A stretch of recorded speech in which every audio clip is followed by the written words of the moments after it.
বিচার বিচার বিচার চাই, আলী হত্যার বিচার চাই, বিচার বিচার বিচার চাই, বিচার বিচার বিচার চাই।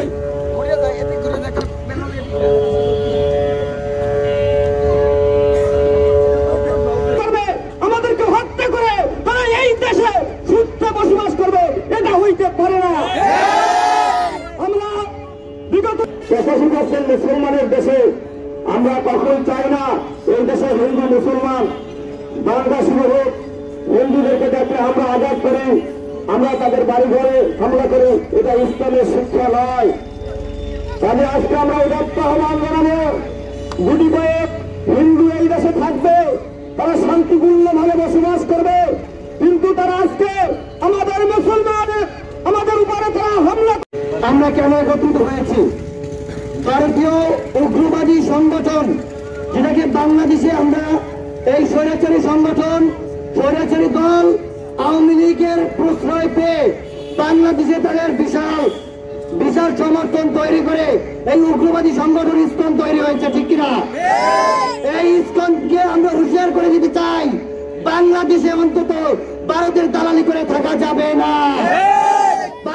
বাংলাদেশে থাকতে হলে বাংলাদেশের দালালি করেই থাকতে হবে, এর বাইরে দালালি করে থাকা যাবে না। আমরা জানি এই যারা মুসলমানের বিরুদ্ধে, ইসলামের বিরুদ্ধে দাঁড়িয়েছে তাদের অধপতন হয়েছে। সেই নবী রাসূলদের জমানা থেকে আজ পর্যন্ত আমরা ইতিহাস ঘাটলে তাই পাই, যারা ইসলামের সাথে শত্রুতা করছে, ইসলামের বিরোধিতা করেছে, তারা পৃথিবীতে টিকে থাকতে পারে না।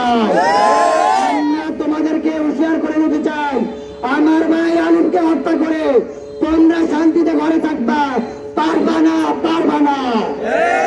তোমরা যদি মনে করো বিচার হবে না, তাহলে ভুলে আছো, তোমরা ভুলে যেও না।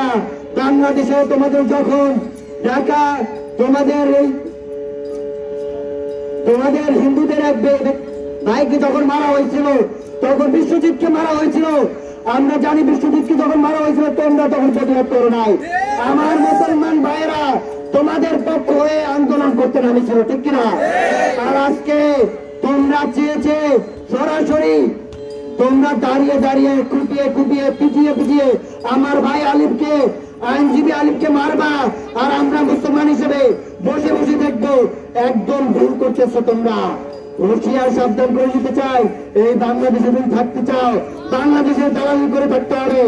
এই বাংলাদেশে যদি থাকতে হয় তাহলে ইসলামের পক্ষে, দেশের পক্ষে, মানবতার পক্ষে কাজ করে থাকতে হবে, আদারওয়াইজ বাংলাদেশে থাকা যাবে না।